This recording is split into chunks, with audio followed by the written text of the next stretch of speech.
he was the man who came up with replacing whatever the implements were of horny-handed toil on the Labour flag with the red rose. He was the brander par excellence. And I think also people were afraid of him.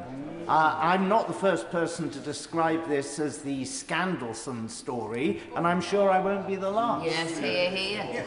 Well, I'm sorry I understated the proposition, and my right honourable friend is quite right to correct me on that. And I think that if we had a public inquiry, we'd be able to extend the terms of reference of that public inquiry into Mandelson's influence over the internal politics of the Labour Party over those last 30 years. Wouldn't that be interesting? I give way to my honourable. My honourable friend is making a great speech about the influence of Mandelson within the Labour Party. It's currently being reported that he has been involved in the selection of many of the new candidates, up to 25%. Do you think that those documents should be made available of anybody that he's helped recruit into the Labour Party? They're not here to defend them. I am having difficulty hearing the debate. Sir Christopher Chope.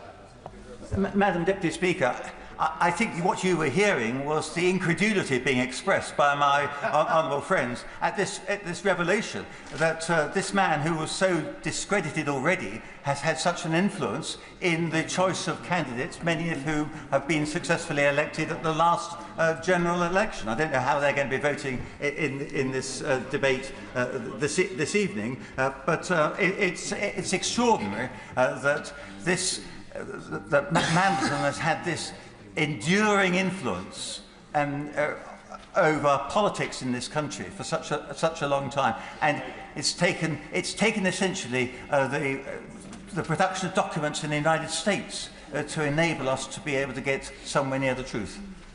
I'm grateful to my honourable friend for giving way. The government tried to stop full disclosure of documents today, and members opposite, I think primarily, identified that, said they wouldn't put up with it, and it's thanks to them there's a manuscript amendment. But there may still be a misunderstanding, because the member for Welwyn Hatfield said that the ISC would be vetting the documents before they were released. That's not my understanding. The truth is they may get to see them, however inappropriate it is that they're not published to the whole House. And does my honourable friend agree with me? Ministers need to set out today that can be not only referred to the ISC, but the ISC, if it agrees that that document should be made public and it doesn't see it as injurious to our security, then they should be released. Absolutely. And we've got to erode this cancer which is affecting our public life and the esteem in which public servants are held. And when the public see what has happened over this period of time, in the Mandelson case, they must be horrified. Of course I could wait, yes. Giving way. I'm a member of the 2024 entry, and I'm very grateful I've never had to meet the cretin that is Peter Mandelson. But can I just be clear? Party politics aside, or not, actually. I didn't join the Labour Party because I hold anyone in high esteem who has led the party, influenced the party. I joined the Labour Party for two very important reasons. One, the welfare state is one of the most important things this country has ever done, and the National Health Service. Now, I think it's dangerous when we hold someone in such high esteem and we give so much power to so few people that things like this are allowed to happen. But let me be also very clear. My faith in the Labour Party to continue to deliver for people of this country continues. My faith in people like Peter Mandelson, I am very, very grateful that he is no longer a member of this party. I'm grateful to the Honourable Lady for her intervention, and I'm certainly not going to make any accusations about her owing any patronage to Peter Mandelson. And it seems from what she says that she's going to join those of us in this House who are independently minded and express our views in a straightforward manner. But let us be clear, it's obvious that a lot of people on her side who were elected at the same 2024 general election, they were chosen by panels which included Mandelson. And this is not just an exclusive problem for the Labour Party, but we must recognise in our democracy that the people who choose the candidates have enormous power. And if those people who are choosing the candidates are corrupt, as in the case of Mandelson has now been established, then that puts grave doubt upon the credibility of our democratic institutions. Of course I will. Friend for giving way, but actually, according to reports, it's worse than that where Peter Mandelson had his fingertips through the whole of the Labour Party, but also the government, because there are reports that he was actually, after the Prime Minister had realised that he still had a continuing relationship with Epstein, was in number 10 during the cabinet reshuffle of the 5th of September. So actually, he has had a direct role in appointing half the cabinet, hasn't he? Well, these revelations keep coming, and the answers come there none, and I hope that in due course we'll be able to pursue these points further with the Prime Minister when he next appears in the House. I give way to my honourable friend. What we're talking about really here with this appointment of Mandelson really is the judgment of the Prime Minister. And when we look at the judgment of him appointing Mandelson, that he's now a key part in the Starmer government, in appointments, what goes on, the key people, it begs into question every judgment of this Prime Minister, from Chagos to China to the Northern Ireland Troubles Act.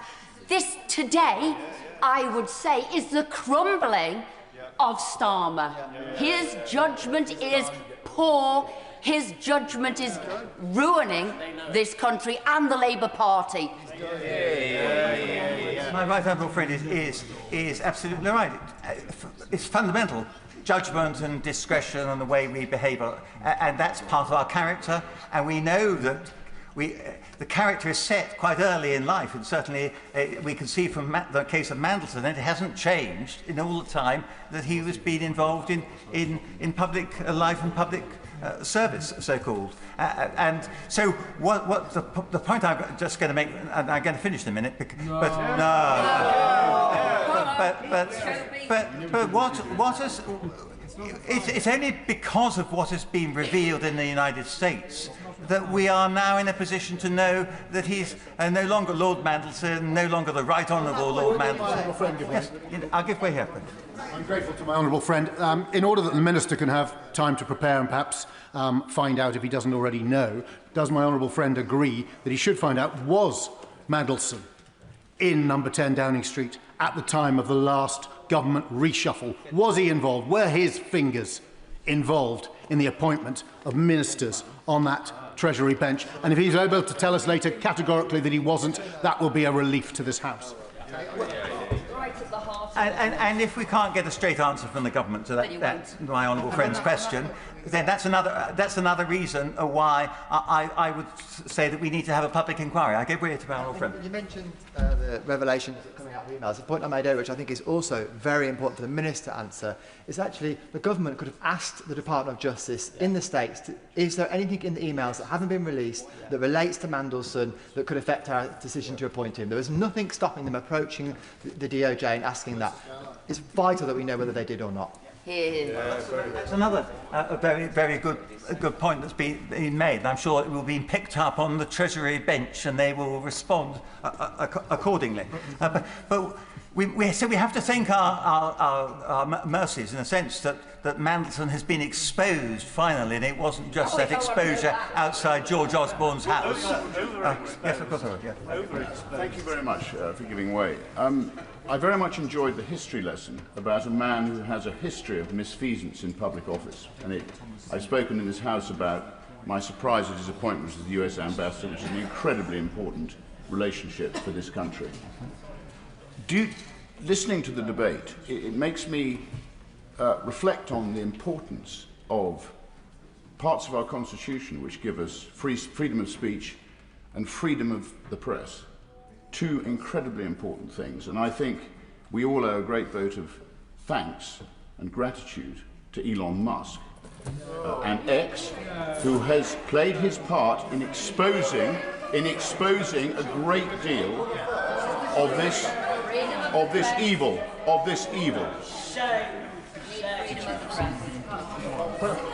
My honourable friend makes his point in his own way. I would just draw attention to the fact that this is Freedom 250 is how the United States is describing the 250th anniversary of independence in their celebrations. And the points he makes about freedom really resonate well both sides of the Atlantic, and we must never forget that. And we could have been involved with having our representative in the United States during this historic year as being none other than Mandelson. So we must thank everybody who's been involved in trying to bring the revelations to light which have shamed the Prime Minister, because I think the Prime Minister in the end was shamed into sacking him rather than exercising his own judgment. I give way once more. Does my honourable and very experienced friend believe that one of the lessons of inherent necessity for political survival is the ability to learn from mistakes? And therefore, given that a new ambassador will be taking Mandelson's place, I don't think a permanent appointment has yet been made.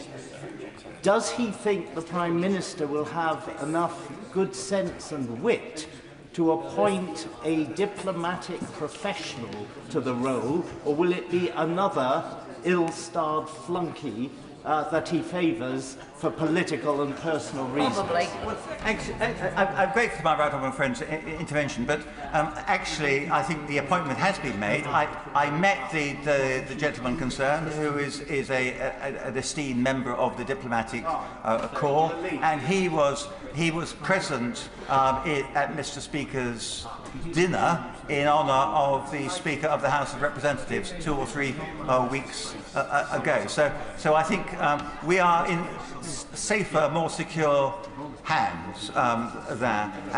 But that's a good note on which to. I think I'll go once more. In relation to, during the debate we've heard that there is a new manuscript amendment coming forward, at which it says, shall instead be referred to the Intelligence and Security Committee of Parliament. Does he share my concern, however? All that information that we've been requested for in this amendment is going to go there. We as yet have not heard from the government what would actually happen with that, where the reports would come, what would be done, and what the judgment is about whether or not an embarrassment for a Labour government is different to a security side of things, indifferent to an international relation. Does he share my concern without the government setting out what that framework may look like? It's quite hard to vote this through without losing the risk of having transparency. Well, I'm not going to suggest we don't vote in support of our own motion, frankly. And I'm sure that we know from the course of this debate that a lot more questions are being raised, and in due course, I think with the forensic leadership shown by the Leader of the Opposition, we will be able to get to the bottom of these issues and get the answers which we deserve. But in the meantime, it's quite frustrating for people. And I'm just going to finish on a final note, and that is, I didn't go to Oxford, Madam Deputy Speaker, but I think we should show solidarity with the people of Oxford University who had the wisdom not to elect Mandelson as the Chancellor of that university.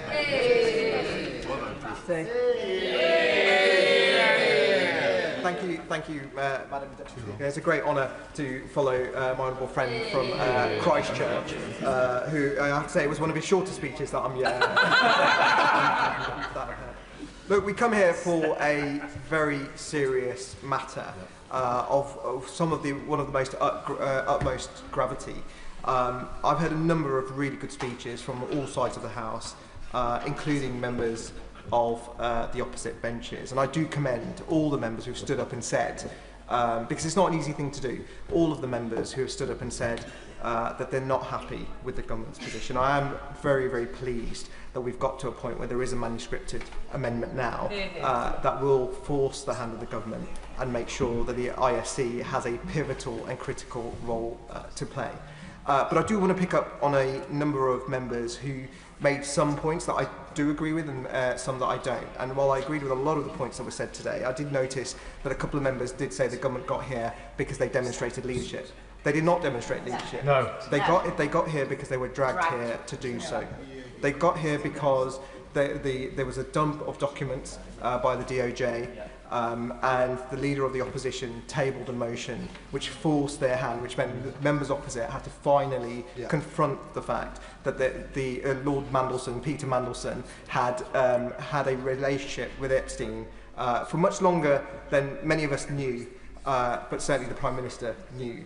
As we found out earlier today. But this idea that the government has demonstrated leadership is for the birds. And it's important, by the way. It's important because I've heard members across the House talk about the victims of Epstein.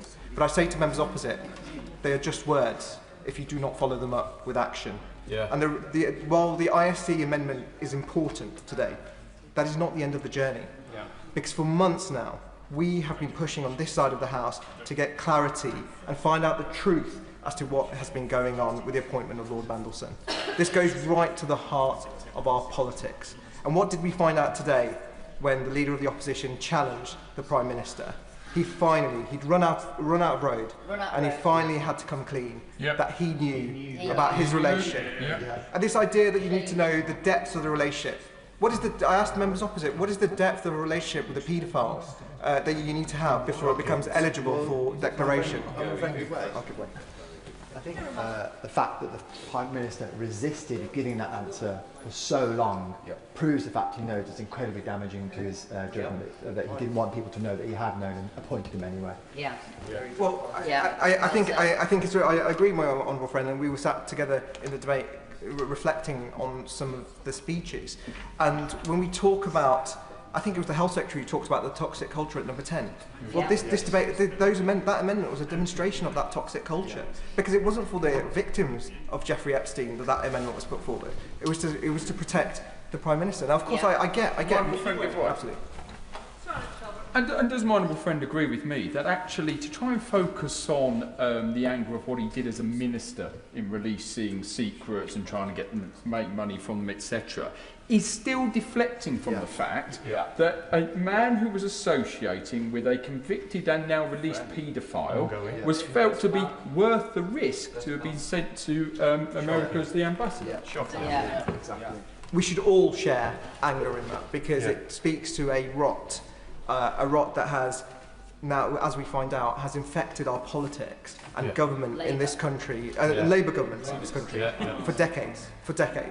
And look, I get it. People make mistakes, but this is what. But the people, I get it. People make mistakes on all sides of the House. But this is of such gravity that it speaks to a corruption that we actually need to get to the answer of. But the point my honourable friend just made, my right honourable friend just made, the point he just made is really, really important. Because that is one issue about corruption. But you cannot get away from the fact that Mandelson had a role at every echelon of the Labour Party's journey. Whether it was New Labour before we came into power in 2010, or the new Labour that is now in charge. Whether it was helping in the selection of candidates, or it was whether it is the honourable members shake their head, and I'm more than happy. I'll take the intervention on behalf of everybody. I thank the honourable member for taking the intervention, and I intervene to make a point, because I wouldn't want any member of this House to inadvertently besmirch any other member through misleading information. I served on the National Executive Committee of the Labour Party for 10 years before I entered this place. Peter Mandelson had no role whatsoever in the selection of Labour Party candidates during that time. So I would just make that point so that individuals are aware exactly of what they're talking about. Madam Deputy Speaker, I'm pleased to say I didn't mention any single member of the House, so I'm happy that she's put that on record. But I do not trust Mandelson, and I do not trust. I'm answering the intervention. I do not trust Mandelson for what he has done.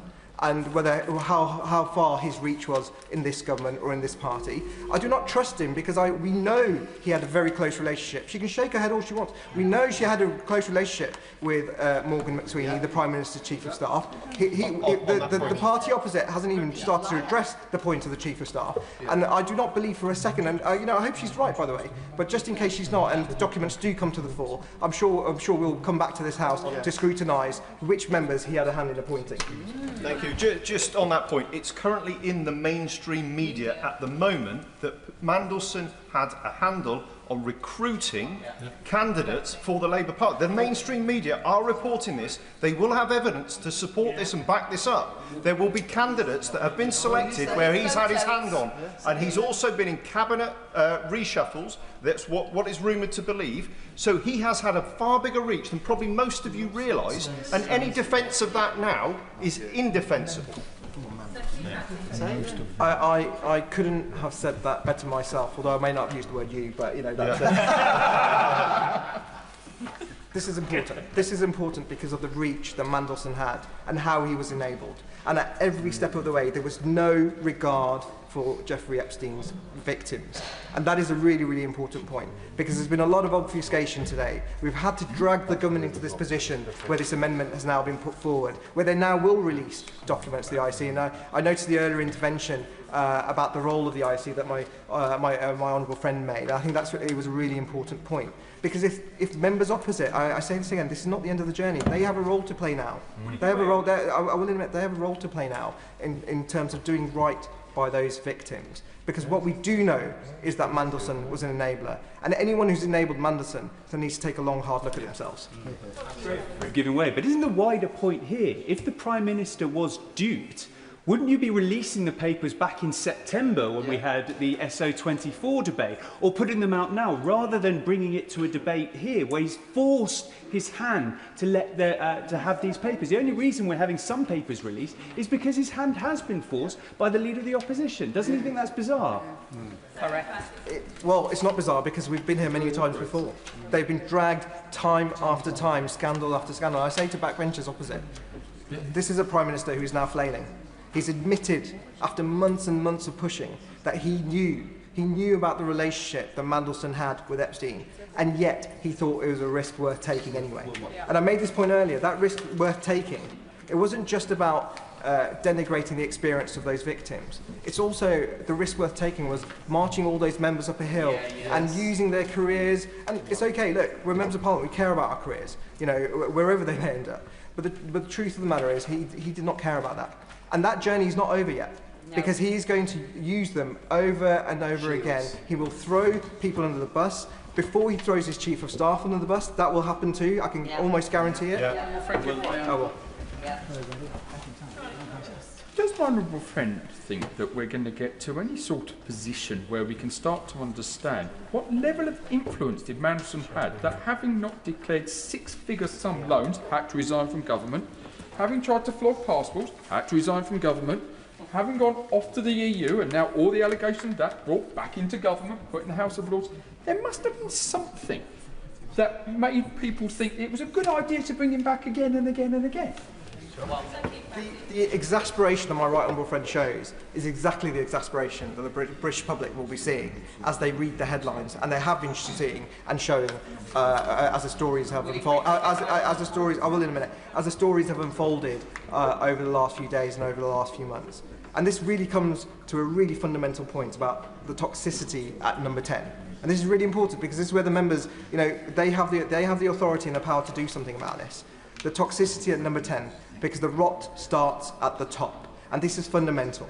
Because the Prime Minister, it was obvious to all of us, it was obvious to all of us about this relationship that Mandelson had. It was obvious to us when he appointed Mandelson to one of the most important positions in our country and one of the most important capitals in the world.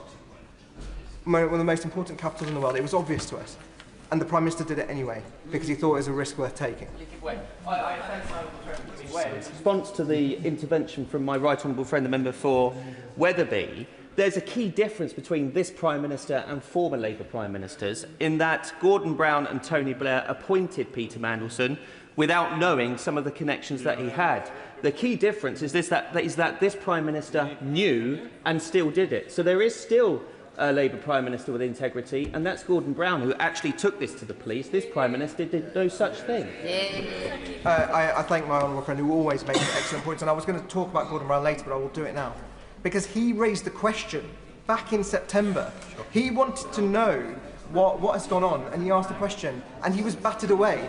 Has any government minister, when the minister stands up at the dispatch box, has he asked the Cabinet Secretary why the former Prime Minister was battered away? Did that former Prime Minister not have any respect in number 10 for him to get a legitimate answer as to what happened and what went down there? I think the public deserves to know. I think this House deserves to know. I think there's another point I just wanted to make around integrity, and it was made by a number of members earlier, including my right honourable friend for Skipton and Ripon. The Prime Minister, by that admission, has called into question the integrity of every member of this House, because we all know that trust in politicians is at an all-time low. We all know that. We see it on our doorstep. We see it in our inboxes.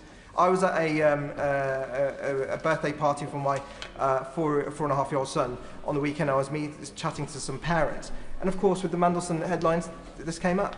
And I had to say, look, it's not normal for a billionaire to fly people out, fly members. You know, we have a pretty strict expenses regime. You know, despite what after the expenses scandal, we have to, you know, we can't move left or right, and yet the British public do not trust us because they think we take them for granted. And I had to explain to them that it's not normal to be invited onto islands and have all these luxuries thrown at you. This was not a normal kind of behaviour, and yet the Prime Minister knew about this relationship and he let it happen. And this is really important. Absolutely. Thank my honourable friend for giving way. What I find more extraordinary is, as he says, the Prime Minister knew, but he also stood at that dispatch box in September and said that he had full confidence in Peter Mandelson, Lord Mandelson, knowing what he knew. Does he not find that extraordinary? I find it disgusting. I find it disgusting. And I say to Labour members opposite, they are now at a crossroads. And it's really, really important, this. Because if they really care about those victims, and what Epstein did was absolutely disgusting in its own right. He trafficked, he was a child sex offender. In many ways, he was a coward in how he left this world, because I wish he'd faced the full force of the law. But we have to be honest about the people. I think the honourable member for Bolsover talked about enablers and the powerful men and the role that they played. And Labour members now are at a crossroads, because if they really care about the victims of Epstein, they really need to ask how this was allowed to happen. And it's not, by the way, it's not just about Mandelson. And it's not just about Epstein. My good friend for Rutland and Melton, for Rutland and Stamford, sorry. Near Melton. Near Melton. Made the point earlier about Bill Gates. To be honest, I was watching the video of Melinda Gates just yesterday. And I was talking to my wife about how horrible it must have been to see those emails and see what he was up to. She mentioned Richard Branson. The reality is, there is clearly a culture of men who thought they were above the law. And while the DOJ is grappling with it over there, and I commend the debate here. We've talked about some very important things here today. We also have to be honest about the fact that it came onto our shores. And it's possible that there are still victims that we don't know about. It is possible that there are still criminal investigations that need to happen. And the assurance I need from the front bench today is that if that comes open, or comes to the fore, that the government will act quickly to make sure criminal investigations are started. The public require that to help us on that journey to rebuilding trust, and we shouldn't underestimate that. I thank my honourable friend for giving way, and he's making a powerful, wide-ranging speech, and I'm sure more details will come out. But doesn't it already come down to this, that the Prime Minister appointed a man, Peter Mandelson, as US ambassador, who he knew at the time he appointed him had a long-standing friendship with a prolific international convicted paedophile, to the extent that Peter Mandelson had stayed in that paedophile's house while he was serving prison time. And that in itself is sickening and shocking. And not only should nobody be defending Peter Mandelson, which they're not, nobody should be defending the Prime Minister for his sickening conduct. The Prime Minister has really brought his judgment into question. Now, for us, of course, we've been saying it for a couple of years. Opposition do that. But on this issue, the way he's marched everyone up a hill, ministers have gone to defend this issue time and time again. His position really is now untenable. And I guarantee members opposite, they can go home to their constituencies and go talk to constituents right now. They will have to answer questions as to why the Prime Minister allowed this to happen. Grateful to my honourable friend giving way, and he may have heard the powerful speech by the member for Leeds East earlier in the day about factionalism in the party. The Prime Minister not only appointed Peter Mandelson, knowing, as he declared today, what he knew, to the post of ambassador, he previously brought him in as a strategic advisor, advocate, planner in the 2024 Labour election campaign. So all members opposite are tainted by that association with Mandelson, brought about by the leader of their party, now Prime Minister, who knew about it at the time, and this perhaps hasn't been picked up on as fully as it should have been in today's debate. Madam Deputy Speaker, I'm going to leave members to reflect on that, because I think many have spoken up today, but I say once again, they are just words if there is no action. And the judgment of the Prime Minister is deeply, deeply flawed. He allowed this, he alone is responsible for the culture at number 10. I ran a business. If there was something going wrong, buck stopped with me. He alone is responsible for the culture at number 10. It's not Morgan McSweeney. He enabled Morgan McSweeney. It should definitely needs to be held accountable for his relationship, and we need to see those emails. We need to see what the conversations were. That's why this is important. But the buck stops with the Prime Minister. I'm going to raise a very sensitive issue here, because my honourable friend raised a point about vulnerable women being abused, about powerful men taking advantage, about a friend who was appointed, known to be a friend of a convicted paedophile. And we also have a Labour government who ran away from investigating grooming gangs. Again, vulnerable women taken advantage by powerful men, and a Labour government that said it stands up for women, stands up for women's rights and vulnerable women. It has shown now it does not at any level, at the highest level, and at those who are white working class girls. Labour, I'm afraid, has got a lot of answers about protecting women.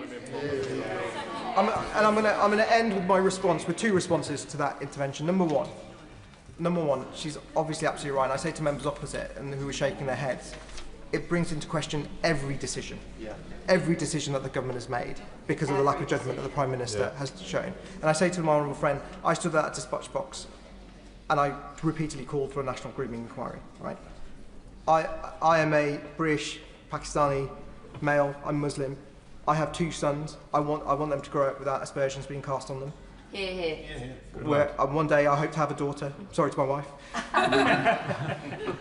I want her to grow up in a safe environment. Right. So we have to be honest about that. We have to be strong in those calls. But I say to the Minister now, as he answers those questions, very key. The question about the ISC, really, really important. We need to know, with the amendment there, that they will get full authority to be able to deal with what comes in front of them, and so we can make a judgment, and the public can make a judgment. Number two, Gordon Brown, I raised the question: why did his calls fall on deaf ears? Was he not given the respect to the former Prime Minister for that to be dealt with? Was Mandelson that strong that his toxicity meant that he was protected and he was enabled? And number three, and the point that I made repeatedly, the judgment of the Prime Minister surely has to be in question. We will now find out what else was known. The Minister has an opportunity to show anything else that you might want to share at the dispatch box. Point of order, John McDonnell. I'm sorry, Madam Deputy Speaker, to disturb the debate in this way. I've tried to follow as much as possible. I've been in and out of the chamber, other duties. There is a draft amendment that's been agreed. I take it across party agreement on that draft amendment. The people will be making their minds up on how to vote on the impact of that amendment, and therefore we need to have clarity. And I just want to ask whether or not, and the front bench could intervene now to clarify it for me. The amendment basically says that if I get it absolutely clear, that the material, we're all going to vote for the material to be released. There's consensus on that. The difference that we had was with regard to who releases, who interprets what's released, and the amendment that's been put forward, it basically says accept those items, those elements of information which are prejudicial to national security and international relations, which shall instead be referred to the Intelligence and Security Committee of Parliament. I agree with that, but I want just the clarity, is will the Intelligence and Security Committee make the decision about publication, or please listen, or will it simply advise the government and then it rests with the government on the final decision? It would be helpful to have that clarified before we vote. Point of order, Sir Jeremy Wright. Thank you, Madam Deputy Speaker. If it's of assistance, and I recognise that the honourable gentleman is asking to assist the House, the answer to his question is that when the material is referred to the Intelligence and Security Committee, the committee is independent, it will act independently, it will consider the material referred to it, and then decide how to respond, what to refer to publicly and what not to refer to publicly. But I can assure him the committee will act independently in this matter, as it does in all matters. Madam Deputy Speaker, if I could follow that. Well, just one moment. So we have several other points of order. I'm keen that we do not conduct the debate via points of order. So if the right honourable gentleman will allow, I'm going to take 2 further points of order. I will then respond to his point of order, and hopefully we then might have an answer. Jeremy Corbyn. Thank you, Madam Deputy Speaker. The point of order I want to raise is, following the answer we just heard, if the Intelligence Security Committee comes across evidence of commercial misdemeanours as well as intelligence misdemeanours and international relations misdemeanours, what powers do they have to do anything about it? Where will they refer those concerns to, and where will those inquiries lead to? Because the issues of lobbying, potential corruption in the handing out of government contracts is a massive one, which I wouldn't want swept under the carpet on the basis that this committee is dealing with international relations and national security. Point of order, Cameron Thomas.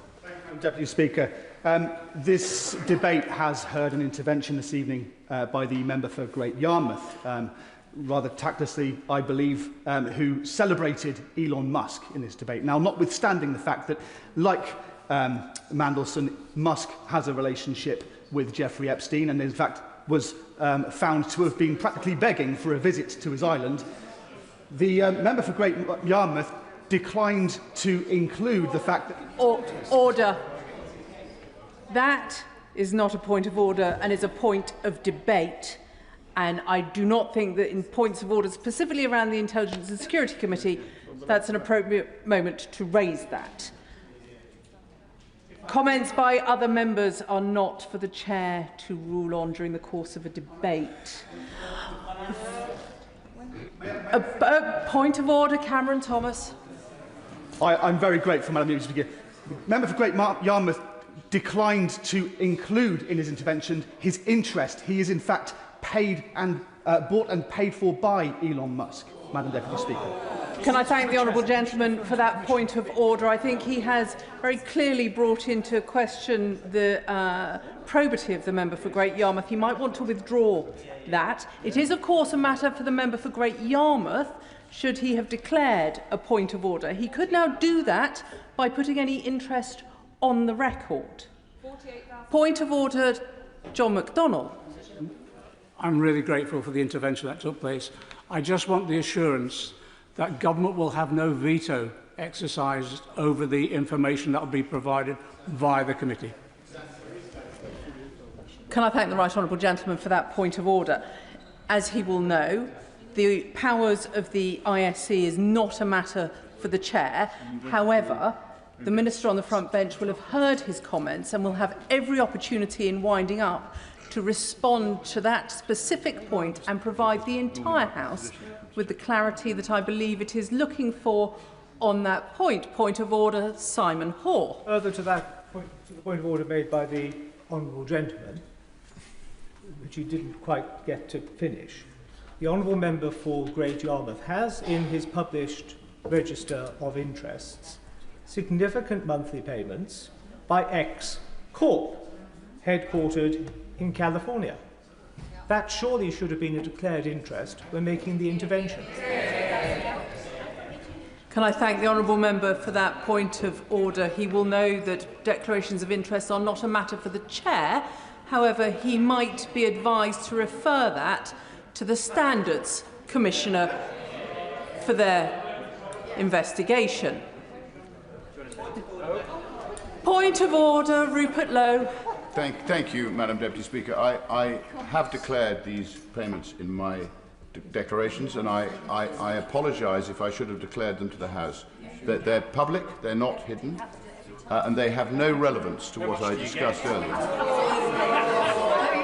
The honourable gentleman will have heard my earlier comment that it is not a matter for the chair, it's a matter for the Standards Commissioner if he failed to declare the interest during the course of the debate. If there are no more points of point of order, Paul Holmes. Forgive me, Madam Deputy Speaker, for detaining the House, but can I ask for your clarification on whether a member saying that somebody in this House has been bought and paid for is in order? I did ask the member to withdraw it. He now has the opportunity to do so. Madam Deputy Speaker, I do withdraw the remark that he was bought and paid for. I do regret the tone that I have used. Can I thank the honourable member for putting that on the record? Now, if there are no more points of order, Wendy Morton. Thank you, Madam Deputy Speaker. At the start of this afternoon, I sat through Prime Minister's questions, and I didn't really have any intention of taking part in this Opposition Day debate. I quite often do take part in what we call Oppo Day debates, but there were other commitments and things in the draft. This is not a point of order. I was asked to speak, wasn't I? You were. Yes. The officials are looking rather. Yes, the officials are looking rather perplexed at me here.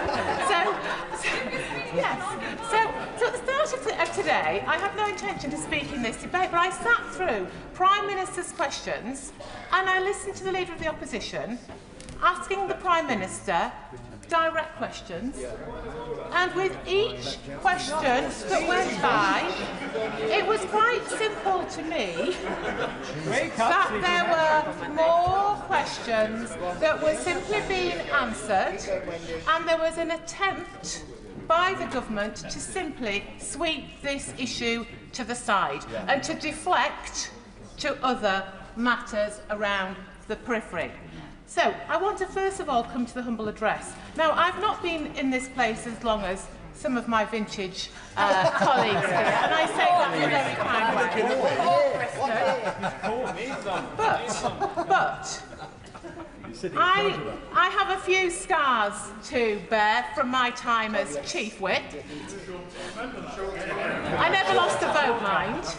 But the reason that I raise that is that I, like others in this place, know the significance of a humble address. A humble address is not used on a normal Opposition Day debate. It's used not as a regular occurrence, and it's not used lightly. It is used to indicate this is a very serious matter that we have brought to this House today. Initially, there were to be 2 debates, but because of the demand from this side of the House to have this issue debated and discussed, through usual channels, it was agreed the debate would take all afternoon. And it's been on this side of the benches that the most amount of scrutiny has been happening. But I pay tribute to those on the opposition benches who have come in and had the government benches, yes, thank you, I would say the decency to explain to their front bench how they feel about this important matter. Now, it was also highlighted earlier about the issue of national security. Now, in opposition, the Prime Minister, when he was Shadow Brexit Secretary back in 2018, I remember those days well, he proposed 3 humble addresses, none of them excluded national security. So this suggestion that we got this wrong was just not the case at all. Now, I'm pleased that the government has actually listened, yet again, to its backbenchers, and it's brought forward a manuscript, is a monumental manuscript amendment. But if it wasn't for the pushing from these benches and those, I don't think we would even be there now. Of course. I thank my right honourable friend for giving way. Isn't it shocking not only that the Prime Minister appointed Peter Mandelson knowing his relationship with Jeffrey Epstein, but even today the Prime Minister has sought to deflect, cover up and bring in an amendment so as not to answer questions he must now answer. My honourable friend is just so right, and I'm going to come to that a little bit later, because this is the core of this debate, isn't it? It's the fact that we want answers. There are huge questions about the judgment of the Prime Minister, about his appointment of Mandelson. Both sides have talked a lot about the victims, and that is so right. But it's important that if we're standing up for the victims, and we're standing up for the people that put us here, because we should never forget that, we need to ask the questions and we deserve the answers. And we, on this side of the House, will continue to keep asking those questions, because that is what the public and the victims deserve. They deserve transparency. They deserve accountability. Now, earlier I spoke as part of an intervention about the vetting process, and I'm not an expert on this at all, but it does seem strange to me that Peter Mandelson didn't appear to be, I would say, arguably fully vetted. He just went through strange sort of vetting or piece of paper checking process. Yes. I thank my right honourable friend for giving way. Does she agree with me that the public are sick and tired of people who appear to fail upwards in public life simply for the reason that they appear to move in the right circles? Yeah, correct. Absolutely. And I will share with this House today, I never set out to be a politician. I never in a million years expected to stand or sit on these green benches. But I did it to stand up for my local community because I felt that they needed a voice. I might not get everything right, none of us do. But one thing that I will do is strive to be a voice for those people that put me in this place. And let none of us ever forget that. So just back to vetting, what I would really like the Minister to explain to us is, did Peter Mandelson go through the exact same vetting process that a normal diplomat would if they were going to take up that post in Washington? The role of the UK ambassador to US is one of the most important roles within our Foreign Office. Yes. Is not the answer to my honourable friend's question about vetting, can she foresee a circumstance where a professional diplomat would be given clearance if they had sold passports and taken undeclared loans? Yeah, absolutely. Well, my right honourable friend makes a really important point there, because this is about probity, and this is about evidence and making sure, for the reputation of this country, that we are appointing the right people. And yes, I declare I once was a member of that service, but I know that the people that serve our country as diplomats are of the highest integrity, and they have my trust. But when it comes to making political appointments, as today has shown, there are still questions that need to be asked. The other thing that is rather strange, Madam Deputy, is that everyone seemed to know that there were questions around Peter Mandelson. There were questions about the sort of person that he was. I think he was featured on Spitting Images once, wasn't it, as the Prince of Darkness? And yet, where was the Prime Minister? Where was his judgment? Was his head stuck in the sand? We on this side of the House, we are aware that the Prime Minister has been glowing about the talents of Peter Mandelson. Only in February, he said at the British Embassy in Washington, Peter is the right person to help us work with President Trump and take the special relationship from strength to strength. We are aware that Morgan McSweeney, Keir Starmer's Chief of Staff, pushed for Mandelson to become ambassador, sidelining long-serving, experienced diplomats. We are aware that Keir Starmer assured MPs that full due process was followed. Honourable Lady, make sure that she refers to the Prime Minister as the Prime Minister, please. Madam Deputy Speaker, I was getting a bit carried away there. The Prime Minister assured MPs that full due process was followed regarding his appointment of Peter Mandelson as ambassador. And we're aware that he appointed Peter Mandelson despite it already being in the public domain that Peter Mandelson had discussed issues relevant to his ministerial position with Jeffrey Epstein while Epstein was in jail. And I could go on. Why? Why did the Prime Minister choose to ignore all of that? And at a time when we know in this place, I think on both sides of the House, that the public are often scathing of politicians. They'll say we're all the same. We are not all the same, I can assure you of that. But they question us, they question our motives, they question our integrity.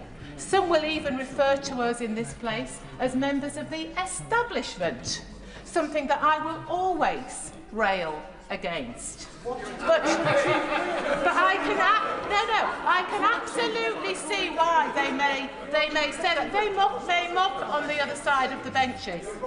But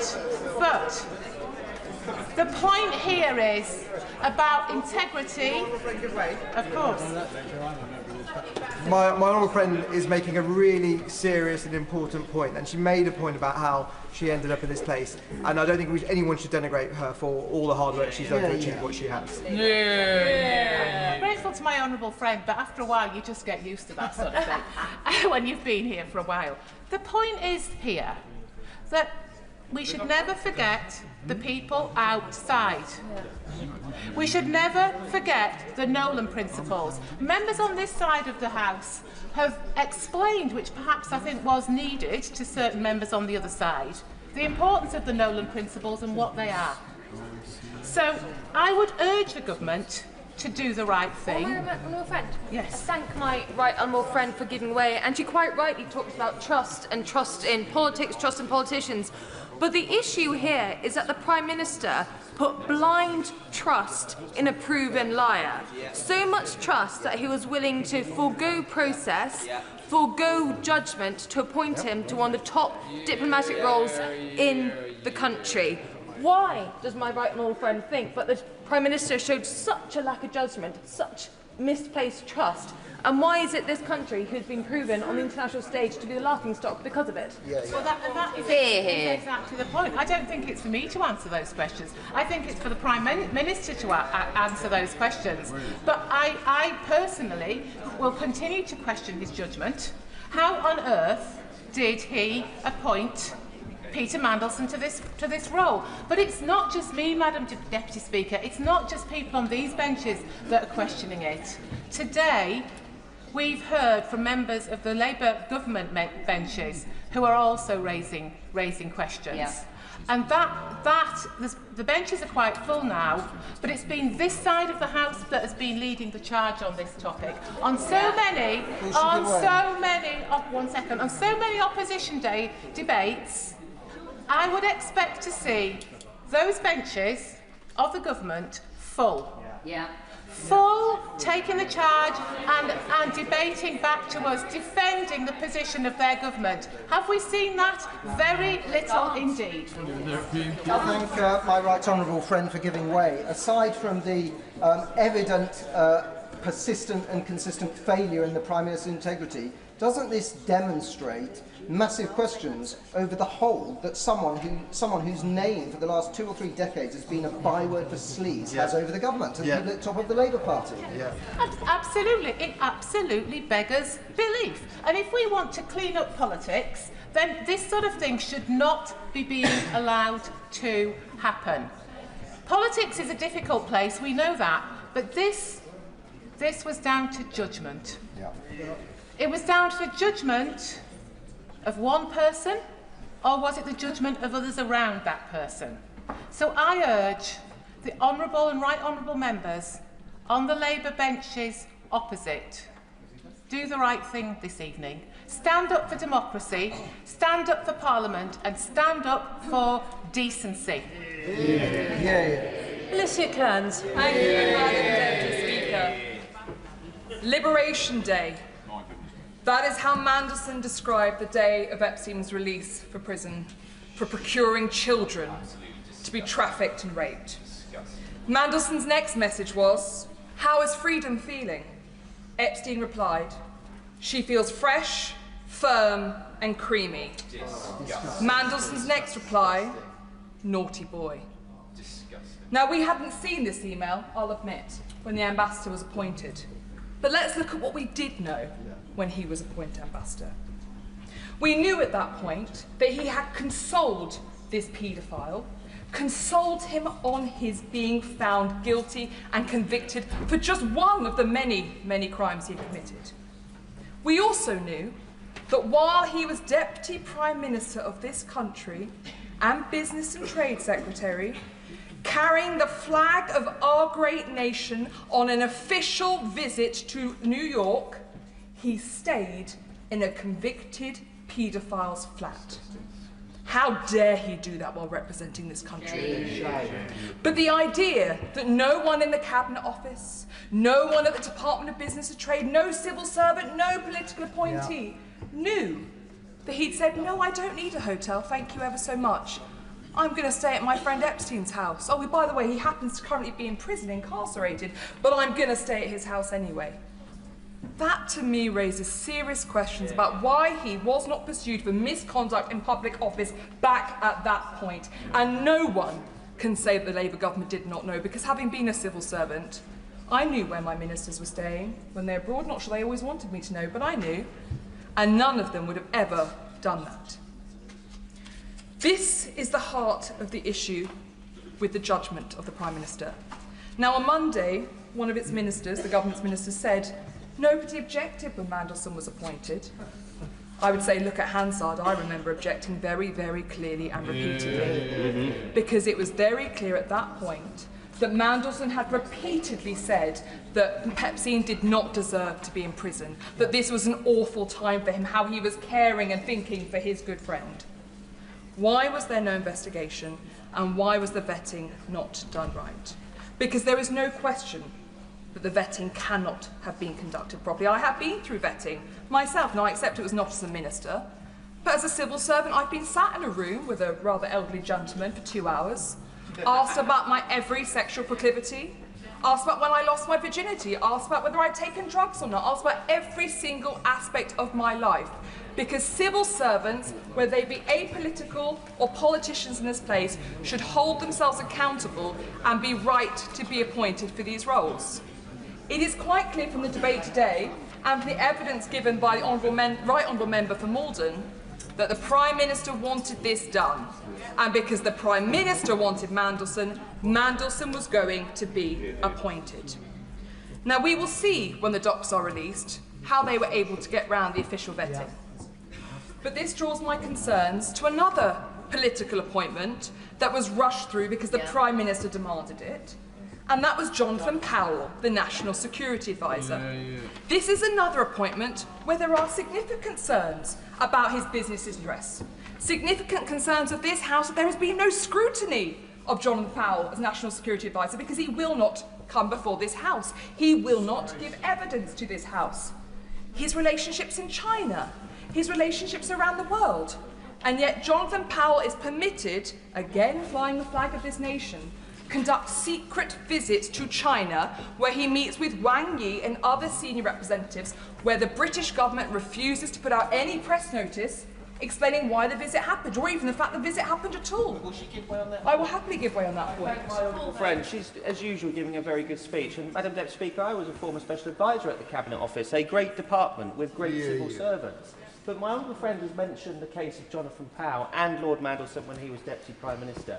Does she not agree with me that this kind of backhanded way of conducting government business without officials being present actually puts pressure on our great civil servants and puts them in a very difficult situation? It's not how government should be run.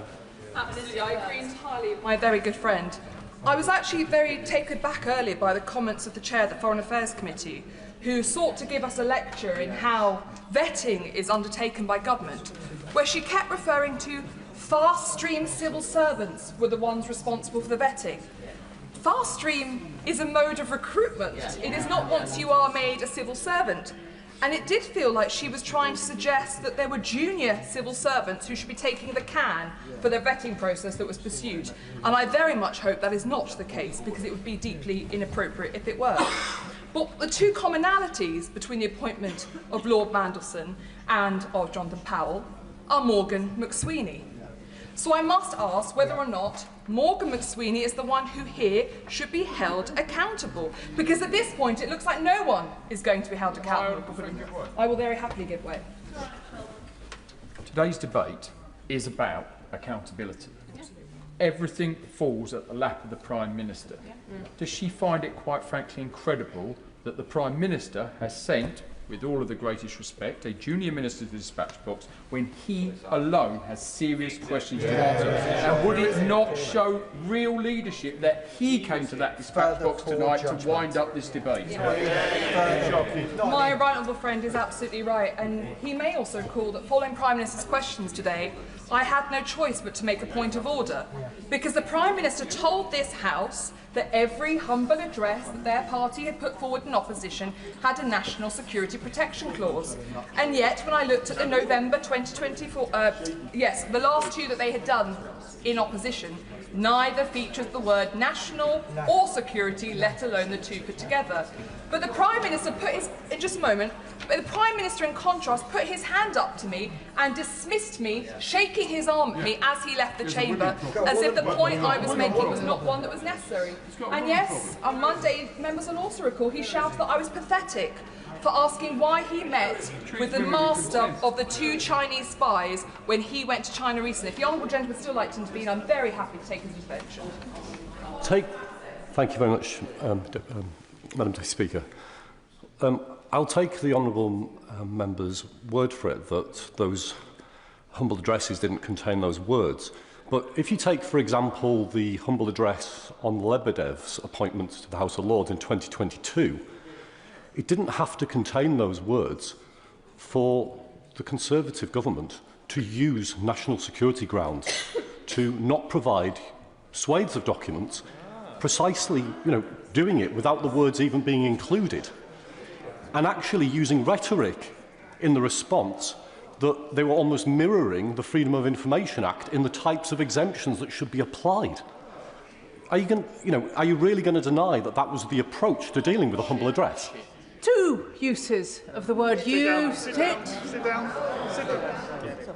I haven't said anything. It's the Honourable Lady who has made a comment, but any intervention needs to be via the chair.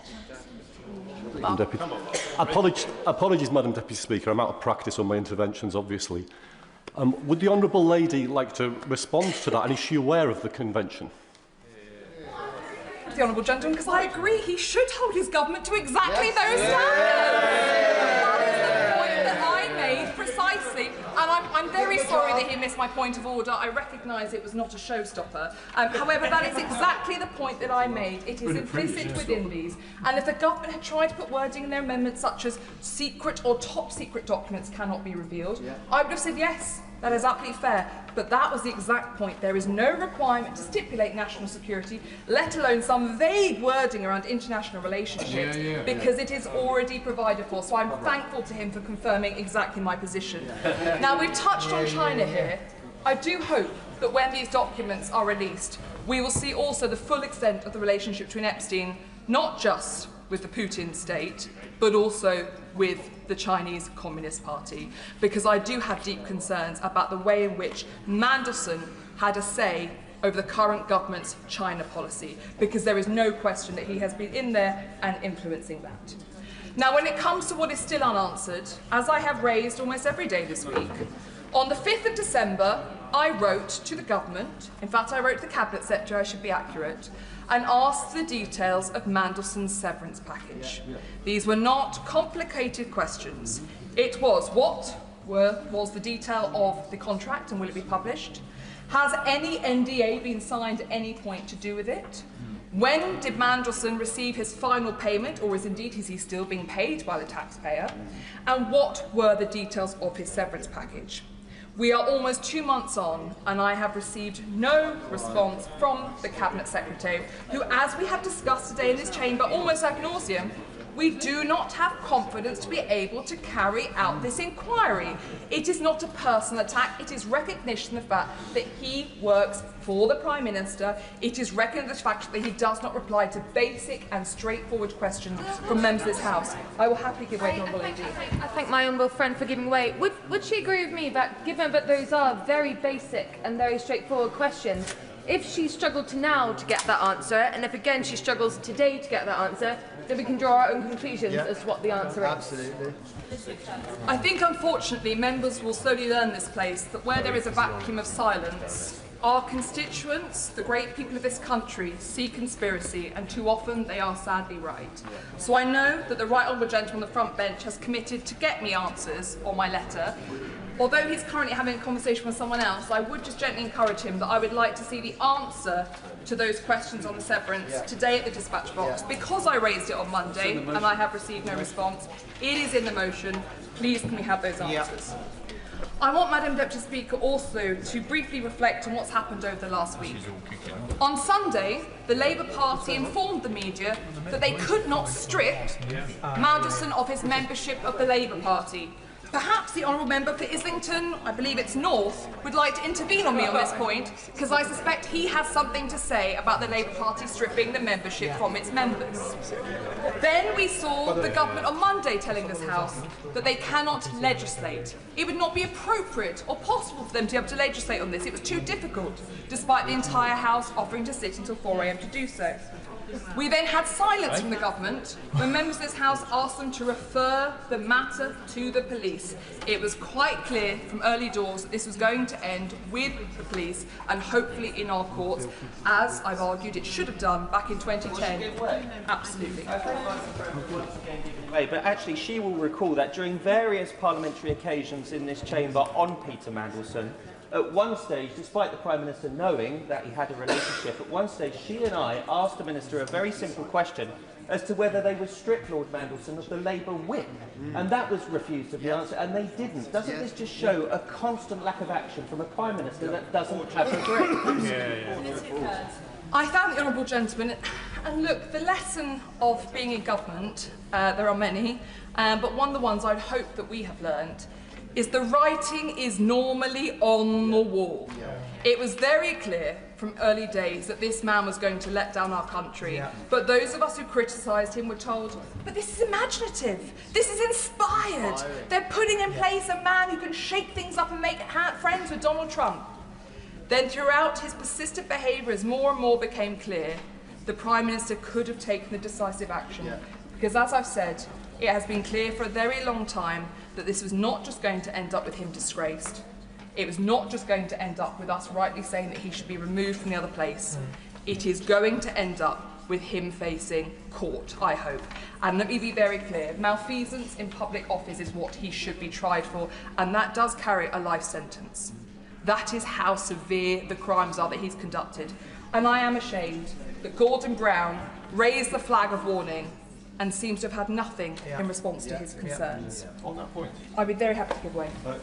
My honourable friend is making a passionate speech, and at the moment, since today's debate has started, more information is coming out, and we might be on the actual tip, and there is so much to come out. And at the moment, the PM has made a significant error of judgment, and people and his backbenchers are still defending it. Does my honourable friend believe that this has the possible chance to cause detriment to the whole of government.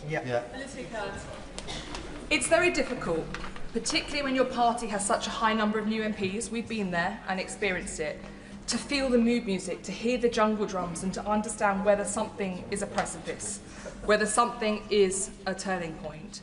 But I think for many of us who've been reflecting over the last few days, this does have hallmarks of things that we feel we've seen before. We've been here, we've seen this sideshow. And it's very difficult because your integrity is the only thing that you take with you when you leave this place. And that is something too many colleagues across all sides of the House have had to learn over the last few years, because this is a cruel game and you will find yourself thrown out when you do not expect it. I turn now to the manuscript amendment that has been laid today. Can I say how much I welcome the fact that this has been moved forward? This is a sign of the government listening, and I give them credit for having done so. However, as I say, all of this could have been prevented if on Monday the Prime Minister had come before this House and made more firm commitments to take action. I will very happily. I thank my honourable friend for giving way. Does she agree with me, particularly following her point about the writing being on the wall, that the Minister, when he wraps up on behalf of the government, needs to quash any rumours that the Prime Minister is bunkered up in Downing Street planning a reshuffle to stabilise a ship that is sinking? Alicia Kearns. I can give but one comment to those new MPs who may think that a reshuffle is a good thing. It only causes more upset and heartache within your own party, and it will not solve the solution.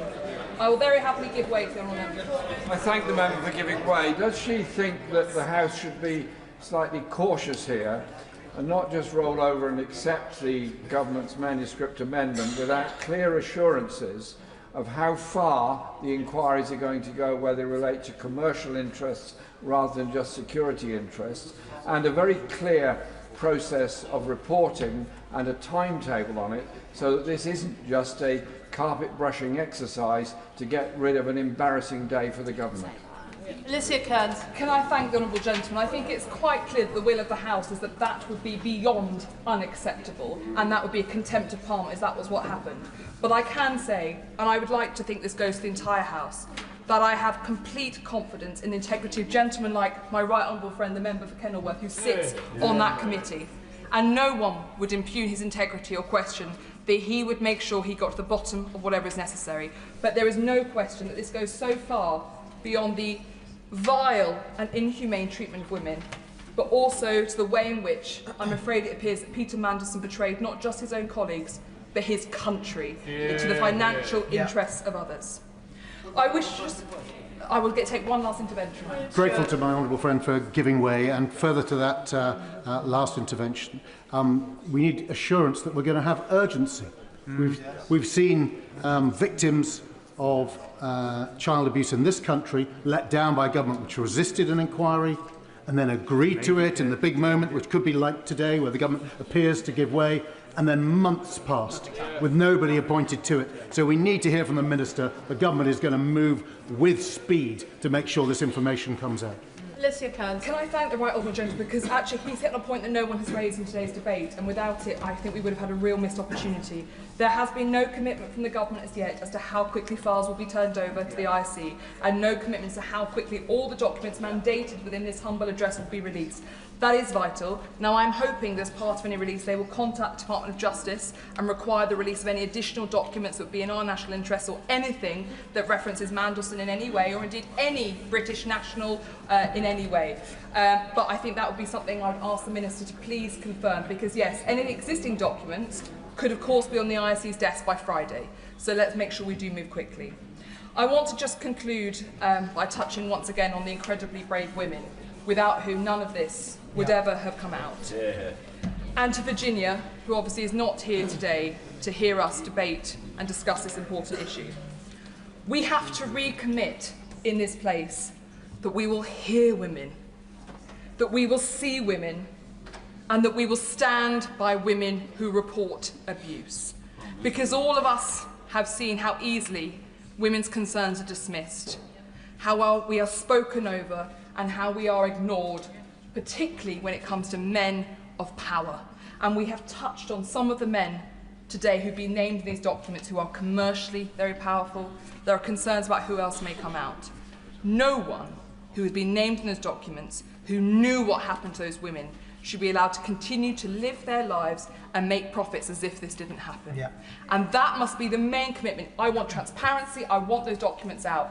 But actually, I want all of us to say, whether it's a woman in our constituency who comes to us, whether it's someone who comes to us from another part of the country in concern, that we will stand by them, because this is a stain on Britain, and we must make sure this never happens again, and that we listen to our women and that we defend them. Thank you, Madam. Shadow Minister Neil O'Brien. Thank you, Madam Deputy Speaker. This has been an absolutely extraordinary day in British politics. It is not often that there is an audible intake of breath in this chamber, but we all heard it earlier on. That gasp when the Prime Minister admitted that, yes, he had known that Peter Mandelson had an ongoing relationship with Jeffrey Epstein at the point where he appointed him our ambassador to Washington. It is a truly extraordinary admission. And the argument that the Prime Minister is making now, and it is quite incredible, is that he did know, but he didn't know the depth and extent. And this implies that there is some reasonable extent to which you can be in a long-term relationship with the world's most famous paedophile and still be appointed to our ambassador in Washington. That you can be, to a certain reasonable in depth, involved with the world's most corrupt man and still be appointed His Majesty's ambassador. And now the Prime Minister is asking to be taken on trust. Well, after this whole sordid affair, I'm afraid that's just not good enough anymore. The Prime Minister knew that Mandelson had stayed in Epstein's house while he was in jail for child prostitution. Did that not set some alarm bells ringing in the mind of the Prime Minister? Or is that not deep enough a relationship to have worried the Prime Minister? The member for Skipton earlier on told the House that the British government was warned by one of our closest international allies about their deep concerns before his appointment. Did that not set some alarm bells ringing in the mind of the Prime Minister? No, instead, he appointed a man who had twice had to resign over corruption, and now, unbelievably, his argument is, if only there had been some sign that Peter Mandelson was like this. Unbelievable, Madam Deputy Speaker. And this may just be the beginning. We really need to hear an answer now from the Minister on a specific point which ministers ducked and refused to address earlier on. The whole House will hear if he does not answer. Will the government agree to a full investigations into Mandelson's behaviour while he was our ambassador in Washington?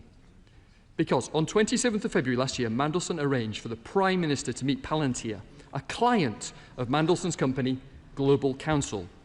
That meeting was not recorded in the PM's register of meeting. It only emerged later. Palantir were then awarded a £240 million contract by the government on a direct award rather than a competition. We need the Cabinet Secretary to examine the circumstances of that contract. Will a minister agree, yes or no? And I asked the minister, why wasn't that prime ministerial meeting recorded in the normal way?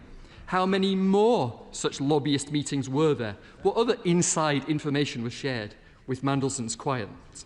And will he now agree to a full inquiry into Mandelson's time as our ambassador, yes or no? Can furthermore the Minister reassure the House that the proper process has been followed for all Number 10's other appointments recently? Can he say that very clearly to the House and give us that reassurance? Now, before I come to the manuscript amendment, Madam Deputy Speaker, let me say something positive about some of the contributions we've heard today from the Labour backbenchers. The member for the Forest of Dean gave a genuinely superb speech in which he said he would not be able to look victims in the eye if he voted for the government's amendment. He was alone. It was a brave speech, but he was not completely alone, because we also heard sensible comments from the Labour backbenchers, including from Oldham West, Ashton-under-Lyme, Widnes, Middlesbrough and Thornby, pointing out that the government's cover-up amendment was simply not going to fly. I think the member for Liverpool Wavertree actually said that she would be ashamed to vote for it, and she was totally, totally right. All those Labour backbenchers have shown their character today. But what a contrast with the behaviour of the Prime Minister, who isn't here. He still hasn't apologised for appointing Mandelson. And a few hours ago, he was telling this House that these documents couldn't be published. He was saying at PMQs that the Leader of the Opposition was outrageous and silly for even asking. And here we are, just a few hours later, and the government has had a total U-turn because they know that they can't get their own people to vote for this shameful proposed cover-up. The Prime Minister has not been decisive. He only sacked Peter Mandelson because we forced him to do. He said again and again that he had full confidence in him.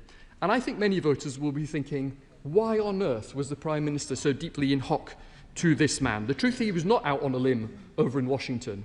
He was a deeply embedded part of the Prime Minister's operation. He was involved in the selection of some of the MPs here today. He was involved in the Prime Minister's reshuffle. He was part of the toxic culture that the Health Secretary, the Labour Health Secretary, has warned about in number 10. And most shamefully of all, we had a former Labour Prime Minister, Gordon Brown, whatever you think of him. He tried to get a document about some of the things that Peter Mandelson had done. He was rebuffed. Funnily enough, the documents couldn't be found. Madam Deputy Speaker, whatever you think of Gordon Brown, when you choose Peter Mandelson over Gordon Brown, you are making the wrong decision. Yeah. So I now come to the manuscript amendment which has hastily been produced by the government. This is, for the people watching at home, this is an amendment to an amendment. It's a U-turn on top of a U-turn. So we now need, given the chaos from this government, 3 clear assurances, and we'll all be listening from the Minister at the dispatch box. First, that everything that people in number 10 do not want to publish will be sent to the ISC in unredacted form. Second, that it will be the ISC, not number 10, which determines their handling. And this comes to the question, a very good question put by the member for Hayes and Harlington, that if the ISC says that documents deemed sensitive by number 10 can be released, that the ISC will be able to release them without any veto from number 10. And finally, we need... I'm happy to give way to a honourable friend. It's really important we hear from the government on clarity on this, because there could be individual documents versus a report. Now, the independent committee can produce a report, but we need to know those individual documents that could be challenged could be put out if the committee feel it's correct. Does he agree? Neil O'Brien. I absolutely agree with my honourable friend, and I want to hear from the Minister. Will he agree that the IC should be able to give the gist of documents, even if they are not fully released? But third, can we have a reassurance on this hastily proposed manuscript amendment that we will not be waiting for months, that this will not turn out like the grooming gangs where nothing happens in the end, that we will not be waiting for ages, and there will be a clear and short time frame on getting these documents published and to the ISC? Happy to give way. Secretary Hurst. I'm very grateful, Mr. Speaker, for the honourable gentleman giving way. There's a fourth point, which is that there's going to be likely to be a sizable volume of documents for the IC to review. Will the Minister reassure this House that the IC will be given the resources in order to do their job? It's an excellent and good learned point from my right honourable friend. He's completely correct. Mr. Speaker, I actually today feel quite a lot of sympathy for Labour backbenchers. They have once again been put in a totally impossible position by the Prime Minister and his advisor, Morgan McSweeney. The government wanted the same people who had appointed Mandelson in the first place to be able to control the release of information about the way that appointment was made, the extraordinary way it was made. And I actually today feel for those Labour backbenchers, because these people in Downing Street, they're the same people who told all of them that they had to vote to cut the winter fuel payment because there would be a run on the pound if they didn't vote for it. It's the same people in number 10 who told them that they wouldn't change their position on the family farm tax, and then after people had killed themselves, they changed their position on it. It's the same people in number 10 who got them to vote against an inquiry into grooming gangs. And that is telling, Mr. Speaker, because that was another occasion on which this weak Prime Minister put his own political interest ahead of respecting victims. Mr. Speaker, today we learned a little bit more about the character of our Prime Minister, and as a result, as I listen to them today, I think now even some Labour MPs are asking themselves the same question as the public out there. Doesn't this country deserve better? Minister. Mr. Speaker, I beg to move the manuscript amendment standing in the name of my right honourable friend, the Prime Minister. Can I start by thanking everyone who contributed? The tone was overwhelmingly constructive, serious and aimed at getting to the truth. In particular, I just want to thank a few members. The member for North Dorset, who I thought got the tone exactly right, asked a number of serious questions which I will come to, and reminded us the importance of the matter in hand. I also want to thank my honourable member for Forest of Dean, who, while he disagrees with me, did so agreeably and put his case very well and with passion. I also want to thank the honourable member for Skipton, or right honourable member for Skipton and Ripon, who reminded us of the origins of the humble address. And when I was a political advisor on the Brexit team in opposition, these looked a bit more clever than they do today. So I thank him for that and the spirit he did it. But in particular, I want to thank and highlight the speech by my honourable friend for Bolsover, who I thought made an incredibly powerful and commanding speech and rightly put the voice of victims in this House, and she did so brilliantly. So thank you for that. Mr. Speaker, it's clear from all sides of the House today that they share the public's anger at Mandelson's treachery, his lies and his deceit. As the Prime Minister said earlier, Mandelson betrayed this country. He betrayed Parliament, he betrayed my party, and he betrayed our government. He lied. I'll just make a little progress and I will, if that's okay. He lied to the Prime Minister. He lied during the vetting process, which I will return to because a number of members raised it. Frankly, Mr. Speaker, I suspect he's still lying now. And that's why, since new information came to light, the Prime Minister, over the weekend, the Prime Minister has acted in a number of ways. Firstly, on Monday, I will. Just let me complete this and I will. On Monday, the Prime Minister instructed the Cabinet Secretary to investigate all papers released by the US Department of Justice. The Chief Secretary to the Prime Minister also set out to this House in a statement.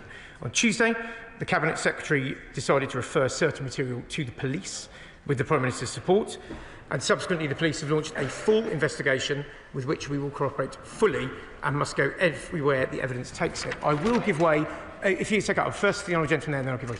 I think it's pretty underhand of the Minister to make himself the champion of public anger about the person Mandelson was. Because I can tell you what the House is angry about on both sides. It's not just with Mandelson, it's with the Prime Minister for appointing him in the first place. Minister. As the Prime Minister has said many times, if he'd have known what he knows now, he wouldn't have had him within 1 million miles of government, and that is absolutely right. I will give one to my honourable friend. Sir Julian Lewis. I'm very grateful to the Minister for giving way. I'll try and make the same point, but in a less emotional way.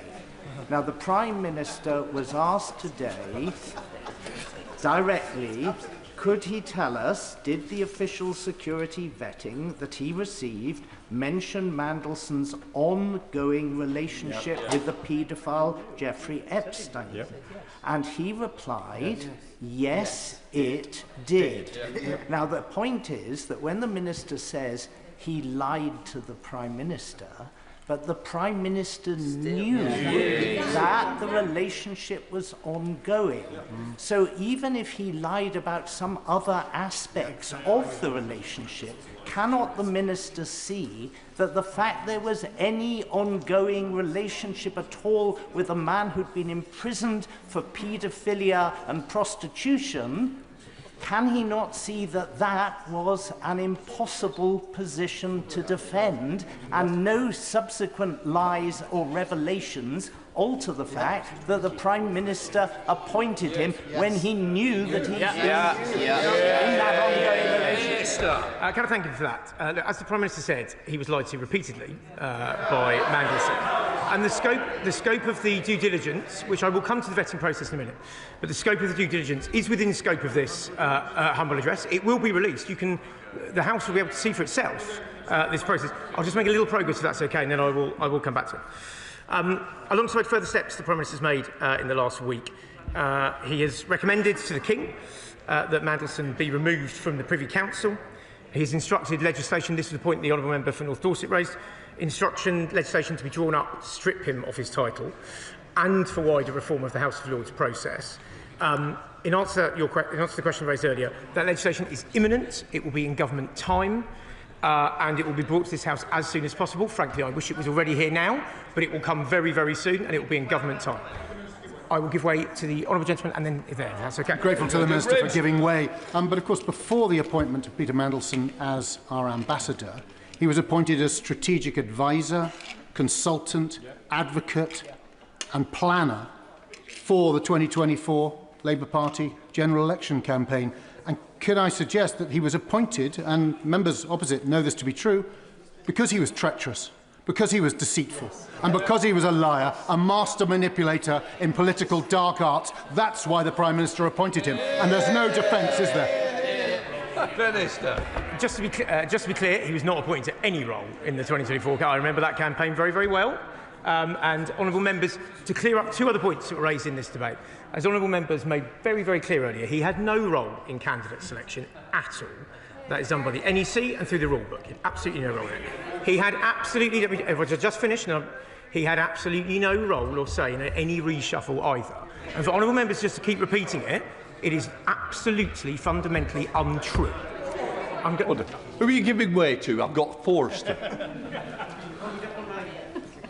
Which one? There's a few. There we are. Come on, hurry across.